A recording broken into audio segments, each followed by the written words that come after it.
तो मृत्यु पंचक एक ऐसा समय है जो कि वर्ष में बहुत ही दुर्लभ मौक़ों पर आता है, पर ऐसा मौका किसी को ना मिले, क्योंकि ये मृत्यु पंचक सचमुच में व्यक्ति के जीवन में मृत्यु तुल्य कष्ट देने वाले हैं।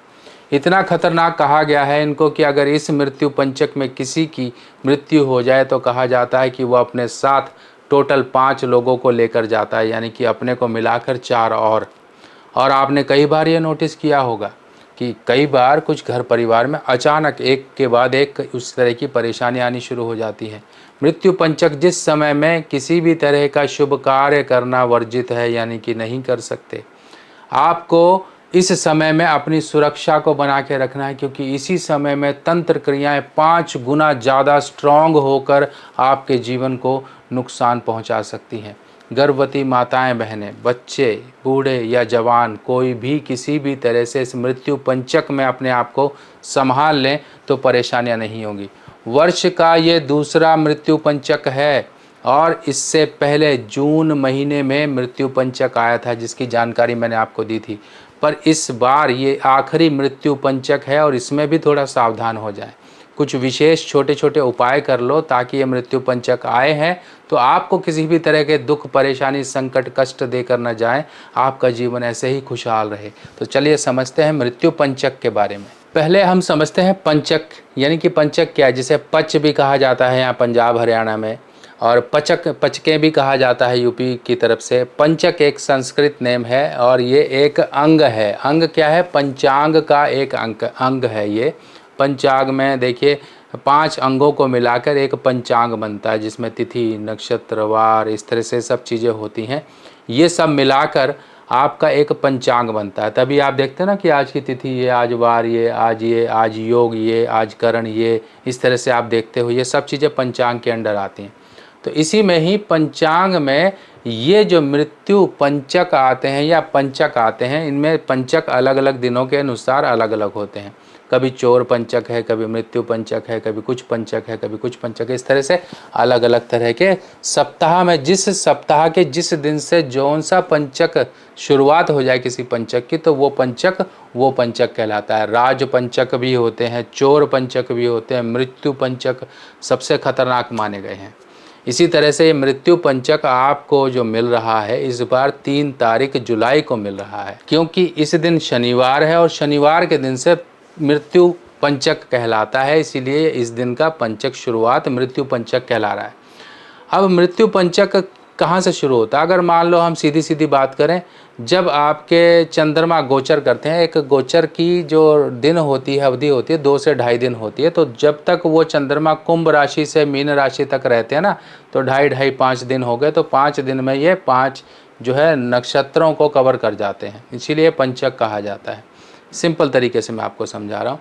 अब ये पंचक आपको क्या परेशानी देते हैं? पंचक में ये कहा गया है कि गरुड़ पुराण तक में इसकी व्याख्या मिलती है कि जो अगर कोई व्यक्ति इसमें जो है पूर्ण हो जाए, अपनी आयु पूर्ण कर ले और उसकी मृत्यु हो जाए, तो वो व्यक्ति का प्रॉपर तरीके से, यानी कि वो व्यक्ति और 4 पुतले कुश घास के बनाकर उसके अगल बगल में रखकर उसको प्रॉपर तरीके से पूजा पाठ विधिवत करके उसकी क्रियाएं अलग हो जाती हैं, यानी कि वो नॉर्मल मृत्यु नहीं होती है। उसके साथ 5 पुतले और जलाए जाते हैं ताकि वो किसी और को ना ले जाए, उसके सगे संबंधी उसके अपने तक निपट जाते हैं। इसमें बहुत से लोग ऐसे होते हैं। पंचकों में इस तरह से परेशानियां आती हैं, तभी तो योग, करण, ये सब चीज़ें होती हैं, पंचक इत्यादि। जब ये ग्रह नक्षत्र होते, किसी का जन्म हो जाता है तो उनके जन्म नक्षत्र की शांति भी करवाई जाती है। वो सब चीज़ें होती है। देखा जाता है कि आपका कौन सा जो योग है, जैसे 27 नक्षत्र, उसी प्रकार से 27 योग होते हैं। इनमें कौन से गलत योग में आपका दुर्योग जिसे कहते हैं, उनमें जन्म हो गया तो उसकी शांति होती है। पर ये जो मृत्यु पंचक है, अब इसमें कोई भी किसी प्रकार की लकड़ी की चीज़ों को इकट्ठा करना या लकड़ी की घर में कोई चीज़ लेकर आ जाना, कोई नया काम करना, किसी तरह से छत वगैरह डलवा लेना या छत का रिपेयर मरम्मत करवा लेना, ये चीज़ें वर्जित हैं। दक्षिण दिशा की यात्रा नहीं इसमें की जाती है, क्योंकि ये यात्रा डायरेक्ट यम लोक जाने की यात्रा के बराबर है, क्योंकि दक्षिण की यात्रा यमराज महाराज की है। हाँ, कई बार ये दिक्कत आ जाती है कि देखिए हमें बहुत शुभ कार्य करना है, जैसे कि धार्मिक यात्रा पर जाना है, हमको बच्चे का एग्ज़ाम देने के लिए जाना है, हमें शादी के लिए बात करने जाना है, तो आप जाओ, कोई दिक्कत नहीं है। यहाँ पर जो मृत्यु पंचक के कहते हैं कि भाई देवता हैं, हनुमान जी कहे गए हैं। हनुमान जी का इसमें सीधा का सीधा आपको स्मरण करना है, हनुमान जी का ध्यान करिए। पंचमुखी हनुमान जी का इसमें ध्यान किया जाता है और आप अपना मन ही मन उनका ध्यान करिए, प्रार्थना करिए और निकल लीजिए अपने काम पर। कोई दिक्कत नहीं है, आपको वो काम करना ही करना है, वो तो आपको हनुमान जी का, पंचमुखी हनुमान जी का ध्यान करके निकल लेना है। ये कार्य आपको करना है। अब इस समय में खासकर जो माताएं बहनें गर्भवती या बीमार लोग हैं वो अपनी सुरक्षा कर लें, क्योंकि उनके ऊपर ज़्यादा संकट होता है। बच्चों के लिए, गर्भवती महिलाओं के लिए और जो बीमार हैं उनके लिए ख़ास तौर पर ये समय होता है। जिसकी सर्जरी होती है फिर वो भी इस समय में थोड़ी सी टाल कर सकते तो कर लो, वरना कहा जाता है 5 बार करना पड़ता है। तो इस तरह से ये थोड़ा सा कष्टकारी समय हो जाता है। अब ऐसे समय में क्या करना है, एक छोटा सा कपड़ा लीजिए, लाल कपड़ा ले लीजिए, काला कपड़ा ले लीजिए, उसके अंदर आपने पॉलीथीन का एक टुकड़ा रखना है या पॉलीथीन का पाउच ले लीजिए। उसके अंदर आपने थोड़ी सी कपूर डालनी है, उसके अंदर लौंग डाल लीजिए, 3 लौंग डाल लीजिए, फूल सहित लौंग होती है वो डाल लीजिए, चुटकी भर अजवाइन डाल लीजिए। अब इसको बंद कर लीजिए, कपड़े में बांध लीजिए, अपनी बाजू पर बांध लीजिए, अपने बैग में रख लीजिए या फिर आप जहाँ लेटते हो एक जो पुड़िया बनाकर वहाँ भी रख लीजिए। ये आपके साथ रहेगी, आपको किसी प्रकार से नेगेटिव एनर्जीज़ का सामना नहीं करना पड़ेगा, क्योंकि इस समय में ख़ास तौर पर नेगेटिव एनर्जीज़ बहुत ज़्यादा प्रभावशाली हो जाती हैं। तो आपने समझा किस तरह से ये चीज़ें हैं। बाकी देखिए, सुरक्षा अपनी अपने हाथ में है, यानी कि सवारी खुद की खुद ही जिम्मेवार है।